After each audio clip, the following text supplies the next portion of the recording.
मंच पे जितने लोग गणमानी बैठे हैं सब लोग मेरे लिए, आज सब आदमी दिन रात एक करके मेरे लिए मेहनत कर रहा है, हर आदमी मेरे लिए लड़ रहा है। मैं आप सबका शुक्रगुजार हो कि आप लोग मुझे इतना प्यार करते हो और आप लोग दिनों रात अपने भाई के लिए। मुझे नेता मत बनाना, जब भी काम करना होगा तो बोला रे खेसरिया होई कमवा कब होई, हमको खेसरिया ही रहने दो, हमको नेता मत बनाओ, हम खेसरिये बन के रहेंगे। चाहे विधायक जिसको कहलाना है वो कहा है, बट बेटा बन के मैं छपरा को अपना परिवार समझ के मैं छपरा को अपने गोद में लेके चाहता हूं कि मेरा छपरा मेरे से भी बेहतर बन जाए।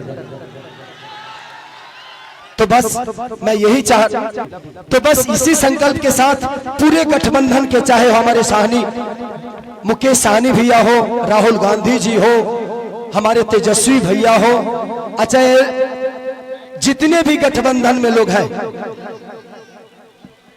कम्युनिस्ट पार्टी के जितने भी लोग, सब कार्यकर्ता, सब लोग मुझे प्यार करते हैं एज ए कलाकार, एज ए इंसान।